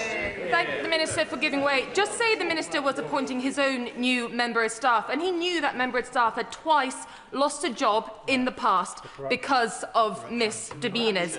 If he then also knew that member of staff had relationships continuing with a convicted paedophile, would the Minister give him a job? Yes or no? Minister. She tempts me into hypotheticals I'm not going to get to, if that's all right. But let me answer some other. I'm going to make some progress, if that's all right, because there are a number of questions raised, and I want to. I will. I want to make some progress, please, because a number of people raised the question of vetting, which I want to come to, and the chair of the Foreign Affairs Committee outlined this process a little earlier, and I just want to clarify that. But she was absolutely right in what she said. Before Mandelson's appointment, there were two distinct and separate processes. Firstly, within the Cabinet Office, where due diligence was followed in exactly the usual fashion for this type of appointment, and a second process, which is national security vetting, undertaken by UKSV, the UK security. I'll just complete this point, by UK security vetting. I want to be very clear with the House. None of that was skipped. Nothing was removed from the usual process. And we have, as the Paymaster General set out earlier, strengthened the vetting process further. I will give way to the Honourable Lady, and then I'll give way to the Honourable Gentleman behind. Thank you. I thank the Honourable Gentleman for giving way. I wonder if I could ask him, the Prime Minister said clearly today that he knew when he appointed Peter Mandelson to the job as His Majesty's Ambassador, that he knew that he had an ongoing relationship with paedophile Epstein. So can the Minister tell us what sort of relationship he thinks would be acceptable in appointing such a person? Minister. As the Prime Minister made clear, he was lied to repeatedly by Peter Mandelson on this, and information on that was in the vetting report, which will be published to the House. I will give way to the Honourable Gentleman. Thank you, Mr. Speaker, and I thank the Minister for giving way. But the question, Mr. Speaker, to the Minister is this. The Prime Minister stood at the dispatch box and said he knew. When the Minister says that documents will be released and the vetting will be released, that's all irrelevant, Mr. Speaker, because we're not interested in what he said, because the Prime Minister said that he knew. So the question is this. Why did the Prime Minister feel that that was appropriate to appoint one of the most senior ambassadors in the world? That's got nothing to do with vetting. This gets to the heart of the Prime Minister's judgment. Minister Ward. As I say, the Prime Minister, look, before Mandelson was appointed, there were reports obviously linking him with Epstein. This was looked into as part of the vetting process. Mandelson lied to the Prime Minister, he hid information. When new information came out, he removed it from it. This information will come out, will be approached and will come further. I'm going to make some progress and actually come to the motion, if that's okay. I will give way to my own lead. It's the first one from behind me. The Minister... Just a minute. In fairness to the Minister, he's given way time and time on this side, and quite rightly, he's giving way to the left. So don't feel you've been outdone to, please. That's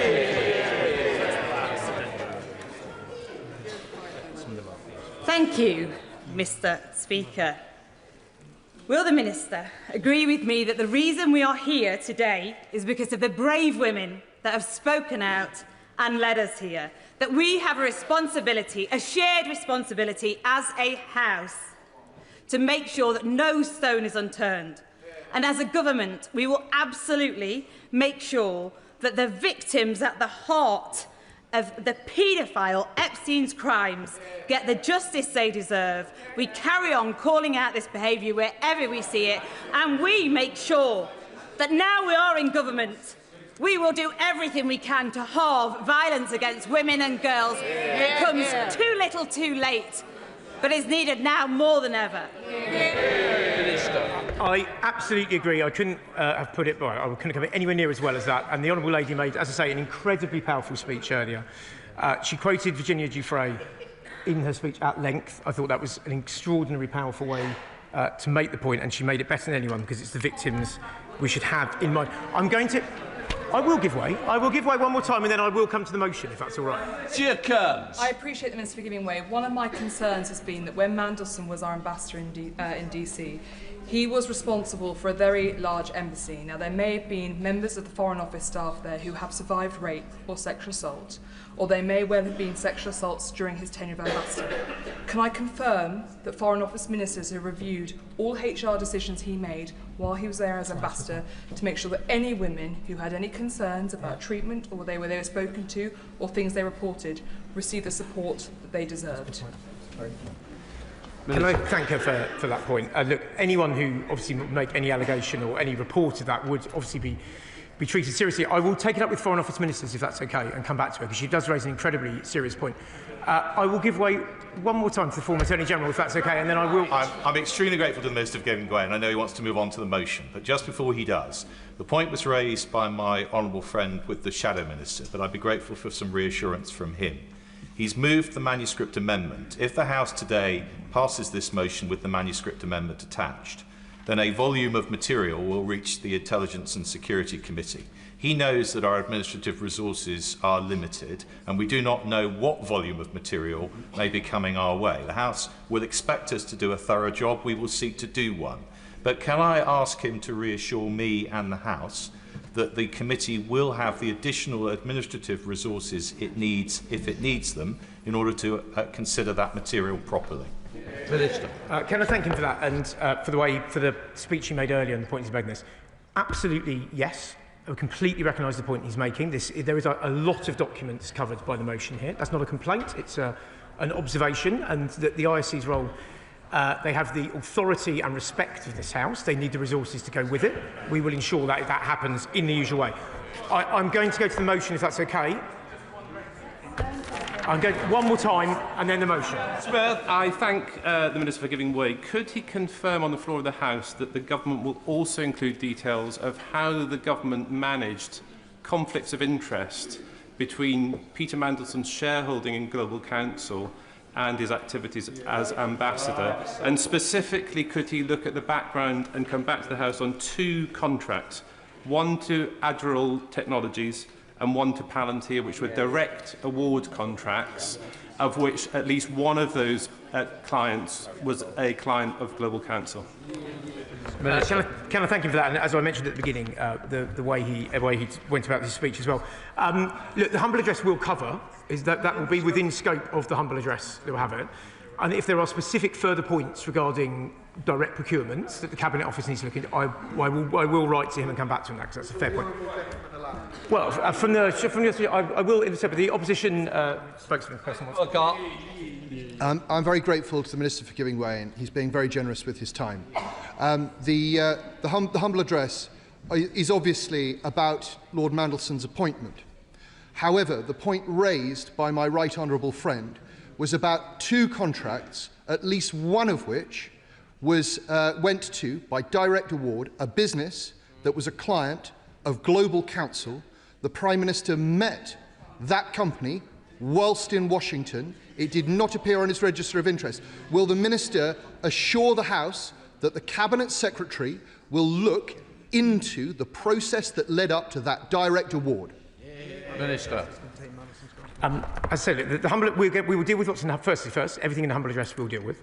On that point, I will ask the Cabinet, I will write back to him, I will write back to the Honourable Gentleman as well, and I will follow up with the Cabinet Secretary on that point, if that's okay.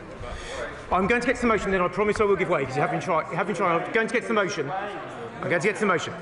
Now, as I said, the Government expect the spirit, purpose and intent of the opposition motion, and we want to provide transparency and drain the swamp of Mandelson's lies. The amendment we have, the manuscript amendment we've put forward, has two important points in it. One on national security and one on foreign relations. I want to cover those quickly and then I will take interventions. On national security, as the Prime Minister has said from this dispatch box and has said more times to me over the years I've known him than I can remember, is his #1 priority, and he will never compromise on that. That is why we wanted it in the motion, and that's why we wanted it in front of the House. There is a precedent for this within the humble address, as we mentioned. Well, I think one of my right-honourable friends mentioned earlier in the humble address we did regarding Lebedev, which included the words, and I quote, in a form which may contain redactions, but such redactions shall be solely for the purposes of national security. So the intention is to abide with that spirit, and the intention is to make a very clear point on national security. But I will come to how this is going to be done by the ISC and the Cabinet Secretary in a second. On international relations, as the Prime Minister said, these documents, which are significant in number, could well touch on sensitive issues of intelligence, trade, or relations with other countries. For example, we would not inadvertently want to release information about what our red lines are in trade agreements, about the peace negotiations and position on things like Ukraine, Middle East or Sudan, or on sensitive assessments made on our allies and with diplomatic conversations on our life depends. The point of the amendment is that we are trying to address that and to make that clear within the House, and we're trying to balance transparency with national security. And that is what the manuscript is doing. I will give way to the Honourable Gentleman, the Right Honourable Gentleman behind, and then I'll give way. Ben, I thank the Minister for giving way, and no disrespect to the Intelligence and Security Committee, but he will have heard the points of order from the member for Hayes and Harlington and myself earlier. I think we need to know that there is a timetable for this inquiry. We need to know that it is not going to rule out specifically commercial interests such as Palantir and not investigate them. And we need to know that it's also going to investigate the whole web of influence that Peter Mandelson had over so much in government, which has brought about this dreadful position where we end up appointing somebody who's a friend of a paedophile as the ambassador to Washington. Because there are many people looking at this debate today who will not be happy that Parliament merely shoves it off to a committee of its own when they think there should be a wider public interest inquiry into the whole affair. Minister. Thank you for that. Look, the police investigation will go wherever it needs to. It will cover any criminality or allegations thereof. That is the right way to do it, and nothing, I say, will be hidden in that fashion. With permission, Mr. Speaker, I am going to make some progress here because time is pushing. I will give way in a second. Time is pushing now. So let me come to the manuscript amendment. So we will agree with the ISC how they're going to work with us and scrutinise it, and I welcome the commitment made earlier on it. As the Paymaster General set out earlier, the process for deciding what falls in scope will be led by the Cabinet Secretary, supported by Cabinet Office lawyers working with the ISC. The Cabinet Secretary will take independent advice on the decision he's taking, and it will take two forms. First, through independent KCs. Secondly, through scrutiny of the approach he's taking, working directly hand in hand with the ISC. Now, the Cabinet Secretary will write to the ISC setting out that process. He will meet with them regularly to ensure they are content with it, and in line with the manuscript amendment, papers determined to be prejudicial to national security or international relations will be referred, let me finish please, will be referred to the ISC. The ISC are independent, they are rigorous, they are highly respected, they will then decide what to do with the material that is sent to them. I will give way, I'm going to give way to the Honourable Lady. Thank you, Mr. Speaker, and I thank my honourable friend for giving way. Just for further clarity, the concern I think people have is that there will be a decision made by the government in the form of the Cabinet Secretary about what is referred to the ISC. What we are keen to know is that the bulk of the documents will be in the hands of the ISC, and they can make the decision about what needs to be kept private and what should be made public. Can the Minister clarify that the ISC will have control over what needs to be kept private and what can be made public? the release of information will be done in the way I just set out, either through the Cabinet Secretary working with independent lawyers about what work, or if material is deemed to be potentially conflicted with national security or foreign relations, it will be handed to the ISC, who are independent and can make decisions. And to the point the honourable member made earlier, this is the really crucial point I want to make. There will not be political involvement from ministers. There will not be political involvement from number 10 in this process. This is the Cabinet Secretary and the ISC working with lawyers on it. I will give way one more time, and then the gentleman behind. I thank the Minister for giving way, but I really must push him because he is giving conflicting messages here. At one stage, he said that the direct contract award would be in scope of the committee. He has now said, without committing any timescales, he has now said that the scope of of the releasing of documents is now a matter for the Cabinet Secretary with no political involvement. He has stood at this dispatch box as the political minister to say that that direct contract award would be in scope. Will it be or not? Any correspondence involving Peter Mandelson in this is within scope. That will be looked at, as I say, by the Cabinet Secretary, who will make decisions based on with independent lawyers and working with the ISC on it. I'm going to give way one more time to the honourable gentleman. Yeah, can I thank the honourable gentleman, my honourable friend. Can I give assurance that we're very confident in the ISC that we can do an effective job on this? And I think it's worth pointing out, we cannot be told what we cannot publish. That will be a matter and decision for us to do so. But can I also ask for an assurance following on what he's just said, is that there will be no block whatsoever on documents that the ISC should be getting? Yes, I can confirm that, and can I thank him for he has huge expertise in this, and I can confirm that, and we will work with the ISC on this. I'm not going to give way anymore. There are 4 or 5 minutes to go. I will make some progress if that's okay. Mr. Speaker, as the Prime Minister also mentioned today, there will also have to be discussions with the Metropolitan Police over material. The Metropolitan Police have issued a statement today around material that will be released, so I just want to confirm to the House the material will not be released today because of the conversation with the Metropolitan Police over that, but it will be released as quickly as possible in line with the process set out before the House. I will give way, because I said I would earlier, to her. I thank the Minister. He has set out the difference between national security matters and issues which may be embarrassing to the government, because let's face it, practically anything could damage international relations with Donald Trump. Who knows what he's going to take offence at. But the process he has just outlined implies that the Cabinet Secretary has to scrutinise every bit of information before deciding whether it gets released or whether it gets to the ISC. How long is that going to take? Will he give us assurance of the volume of material he anticipates sending to the ISC and the timetable? What will be the deadline for releasing that material, either into the public domain or to the ISC? As I say, the timeline will be as soon as possible. We want to get on with this. There is a lot of material here to go through. We will get through this as quickly as possible. Other humble addresses have taken a number of weeks or months. We will want to be as quick as possible, and we will work with the ISC as soon as we can on this to get it progressing. And I hope she welcomes the spirit we take on. I just want to deal with 2 more points. As I said, there'll be no more. I'm afraid. I'm so sorry. I need to see 2 more points on a public inquiry, which a number of members mentioned. As I say, there is an ongoing police inquiry that has the freedom to go where it wants, and the cooperation of everyone in government. We believe that, along with the process we have set out, is the right way to progress. I will not give way anymore. I will not give way anymore. Actually, I'll give way once. Go on. Annalise Midgley. Thank you, Mr. Speaker.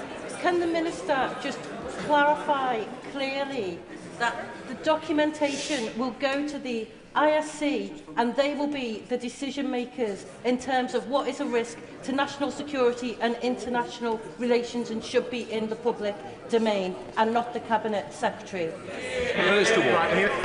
Let me try one more time. It will be either made public by the Cabinet Secretary, or it will go to the ISC, and they will have a decision for it to be made through them. And it will be done with the independence, resources, Mr. Speaker, no, I'm writing up now. Mr. Speaker, it is absolutely right for the House to have debated this incredibly important issue today, and in the spirit it has. And I do want to thank honourable members and right honourable members for that. As I said, the lies, venality and treachery of Mandelson shame this House. And I and the Prime Minister, and I know honourable members all around me, have nothing but contempt for the way he acted and lied to the British people. I'm glad this will now be shown to the British people. I share the anger, the disgust of so many other members of this House. Mr Speaker, we will comply with this motion, the amended motion. We will update the House on progress with that. And with that in mind, Mr Speaker, I beg to move the manuscript amendment in the name of the Prime Minister. Do it afterwards. The question is that Amendment A be made, since when an amendment to the amendment has been proposed as follows. That amendment at the end of the Amendment A, and which shall instead be referred to the Intelligence and Security Committee of Parliament, the question is the amendment be made and proposed amendment be made. As many of that opinion, say aye. Aye! Of the contrary, no. I think the ayes have it. The ayes have it. Right. The question is that Amendment A, as amended, be made. As many of that opinion, say aye. Aye! Of the contrary, no. I think the ayes have it. The ayes have it. The question is that the motion, as amended, to be agreed to, as many of that opinion say aye. Aye! Of the contrary, no, I think the ayes have it. The ayes have it. Right. That completes. Are you ready, Caroline? Yes. Right. Sorry, a point of order, Simon Horn.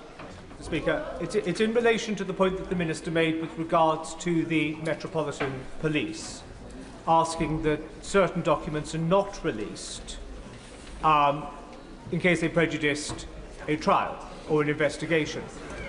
You know as well as I do, sir, the importance of privilege to this place. Will your office and council be working with the Cabinet Office to ensure that the rights and privileges of members of this House are protected? Can I just say, we're not going to continue the debate, but just to sum up.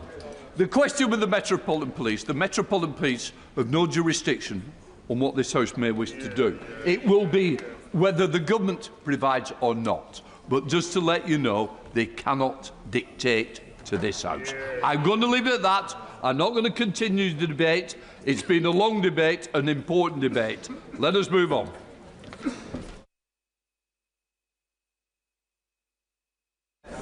Order, order. I will now announce the result of today's deferred division. Draft Greenhouse Gas Emissions Trading Scheme Amendment Order 2026. The ayes were 392, the noes were 116, so the ayes have it. The ayes have it. Motion number 3 on climate change. Minister to move. I beg to move. The question is, as on the order paper, as many as are of that opinion say aye. Aye. Of the contrary, no. No. The division is deferred until Wednesday next. Petition. Ian Room.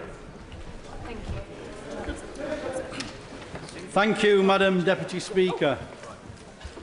Further to our online petition signed by over 3,000 people calling for the Tarka rail line to be future-proofed, I present this petition on behalf of rail passengers in northern Devon who have suffered overcrowding and repeated service disruption due to flooding this winter, despite a record-breaking 1 million rail journeys per year between Barnstaple and Exeter. Following Storm Chandra, all trains have been cancelled. North Devon's rail link has been shut for over a week and will not resume for several more days. The petitioners therefore request that the House of Commons urge the Government to ask Network Rail and Great Western Rail to prioritise the Tarka line for improvements and to work together to make rail travel in North Devon more resilient. And the petitioners remain, etc. Hear, hear.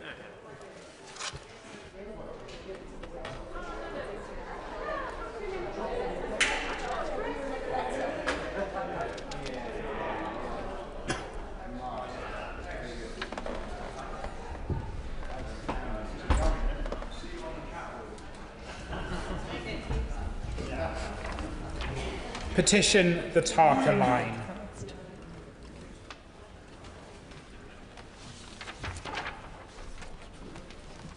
I beg to move that this House do now adjourn. The question is that this House do now adjourn. Steve Race. Thank you, Madam Deputy Speaker. Since its establishment in 1964, the CITB has been the industry-led and funded training board for the UK construction industry, and at present is an arm's-length body of the Department for Work and Pensions, and so I thank the Minister for being here to respond. The CITB are tasked, in their words, with ensuring a safe, professional and fully qualified construction industry and to address critical skills shortages. As members will no doubt agree, some things do not change, and indeed we are grappling today with those very same challenges as we commit to delivering new infrastructure, a regeneration of our public realm, and of course the need to build much-needed new homes right across the country. The CITB has always been self-funded by the sector, with powers granted under the legislation to collect a levy from private construction firms. In return for this levy, the CITB's role is to redistribute to sector firms the grants, funds and subsidies for training. This sector-wide approach has meant that skills are transferable and the cost of training is equitably shared between smaller and larger construction firms. And Madam Speaker, this is one of the ways in which the whole sector benefits. As any of us here knows, when we don our hard hats and visit construction sites, every project involves a huge range of large and small firms in bricklaying, carpentry, electricians, plumbers and so on. It is rare, if ever, that any project could be completed solely with one large firm. Indeed, just last Friday, I visited the St Michael's Meadow housing development in my Exeter constituency to congratulate the site manager Roy and his trainee site manager Sam, who have been awarded the Seal of Excellence Award and the NHBC Pride in the Job Awards. While there, I also met Dylan and Reese, two carpentry apprentices, both of whom are reaching the end of their apprenticeship training with Barrett Redrow, and one of whom is headed directly into the specialist carpentry firm that Barrett Redrow works with on their projects. That is the way that the industry works, and so the CITB has long reflected this in its engagement, and in particular through its stewardship and funding for CITB local training groups. Of course. Madam Deputy Speaker, first of all, can I commend the Honourable Gentleman for Exeter for bringing this forward? And he's absolutely right. He's been, in his time in this chamber, he's been an assiduous and committed and very, very industrious MP for his constituents. Thank him for that. We have something similar in Northern Ireland called the CITBNI, similar to the very one that the Honourable Gentleman has referred to on the mainland. Key support, including up some £6,500 for apprentices over 3 years, 50% grant for net zero training. They're an absolute lifesaver for small contractors who can no longer afford the cost of apprenticeships when the cost of insurance alone for the apprentice is almost as costly as their wage. Steve Rice. I thank the member for his intervention. I hope the Minister will cover those points at the end. But I think that as we grapple with the costs rising in the construction firms, we need to support them, as I hope CITB will be in the future. So this is the way that the industry works, and so the CITB has long reflected that its engagement. The local training groups have been vital in supporting micro and small employers to form local networks, of course. The Honourable Member for Exeter for giving way, and I wonder if the Honourable Member will agree with me that losing the skills and expertise of those local training groups, like the Plymouth Construction Training Group, which was formed in 1977 and has been funded by the CITB, as he's alluded to, in exchange for the proposed centralised delivery from CITB in London, is actually a retrograde step and therefore risks losing those local construction skills. I thank the member for her intervention, and I fear that she might be right, and I'll be going on some of those issues and some of the feedback that I've had from local training groups across the country and from small firms as well. The groups have been vital in supporting small employers to form local networks, helping them to forge closer ties, providing these businesses with local and low-cost training options, and with a paid officer who holds a wealth of local knowledge and experience. However, Madam Deputy Speaker, the National CITB has chosen to defund all 55 training groups across the country, choosing to close the network down and reallocate the funding elsewhere. This was brought to my attention by Mr. Peter Lucas, a constituent of mine who runs a carpentry business and who has been the chair of the National Training Group Chairs Committee. He impressed upon me the good localised work that training boards have been doing. He told me that training groups connect employers with training in everything from how to use a dust mask properly to master's degrees, a really broad spectrum of training for the sector. Training groups work with schools and colleges to promote construction with talks and information about the sector, and they signpost people into the appropriate apprenticeships programmes. They also save the CITB vast amounts of money on training courses, as training groups source them cheaper than at a national level. They meet up and exchange ideas and best practice from across the whole of Great Britain, with everyone gaining more knowledge. Each training group has until this year been given £35,000 from CITB to fund their group training officer, money that does come from the levy that members of the training groups have paid to the CITB. Without the grant, the training groups will likely close, and with the loss of the groups, vital local networks and local knowledge will be lost. Certainly, the local training group for Devon has been a success, and is well liked. Indeed, one of the reasons I applied for this debate was not just because of the compelling case put to me by Mr Lucas, but also because of the outcry from local firms when I posted about my meeting. Matthew Cousins, who runs Apex Scaffolding in my constituency, told me that as an active members of the local South West CITB steering group, they are facing ongoing challenges in recruiting and retaining scaffolders. With an ageing workforce and the increasing difficulty of attracting young people into this profession, they were very surprised that CITB has chosen to cease funding the training groups, and especially considering the levy costs that employers are required to pay. Of course.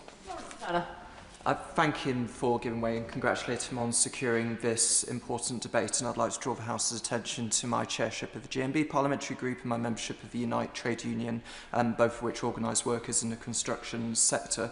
That quality of employment is extremely important. Historically, the two construction engineering construction training boards had union representation on their boards. Over the years, that representation has been squeezed away. Does he agree with me that employee as well as employer representation is very important on these boards? Thank you very much for the intervention. And I absolutely do agree that it's only with trade unions, employers and workers working closely together that we can sort of meet many of the challenges across the country. And as he's just reminded me, I should also declare my interest as a member of the GMB trade union too. Mr Cousins told me that they have also consistently relied on the training grant, which has historically been paid up front. With the new changes, the prepayment has been withdrawn and construction industry scaffolders' record scheme courses can no longer be booked through the new employers' networks. As a company, Apex remain committed to investing in their employees and supporting career progression, but a CISRS course typically costs at least £1,500 up front, in addition to the wages paid to employees for the 2 weeks they're attending training, as well as the impact on downtime on their operations. So the upfront training grant has always played a critical role in supporting cash flow for those smaller businesses during this process of training. For Part 2 and advanced training, employees must also complete a portfolio and a 2-day skills assessment before finishing the qualification. If the companies are now unable to claim any funding until the completion of these stages, it will significantly reduce the number of individuals that companies like Apex are potentially able to train. Of course. I thank my honourable friend and congratulate him on bringing this very important topic to the floor of the House. Does he agree with me that anything that can be done to support businesses and employers to help train young people must be done? And would he care to reflect on what I noticed when I visited my local college, Rugby College, recently, where they informed me that it is increasingly difficult to encourage employers to provide work experience time, particularly for T-level students who need 315 hours, and that I wonder whether the Minister might reflect on any additional support that the government can give to employers to incentivise them to do that. Steve Rose. Thank you for the intervention, and I absolutely agree, and I think we need to be doing everything we can to make that commitment that we have of getting 2/3 of young people into training, into apprenticeships, into education or into work a reality. So we all need to be working together. Combined with the broader pressures businesses are currently facing, these changes will seriously and detrimentally affect their training capacity as a company, and they and other companies who are committed to developing skilled, competent staff in their industries hope that the CITB will reconsider the impact that these adjustments may have on employers and explore ways to ensure that training remains accessible and sustainable. Separately, a member of the Somerset Construction Training Group got in touch with me to say that these groups provide invaluable practical support to construction businesses and apprentices alike. Removing CITB funding not only risks, in their words, the future of the groups themselves, but also the loss of highly experienced people whose knowledge of training, funding and compliance within the construction sector is difficult to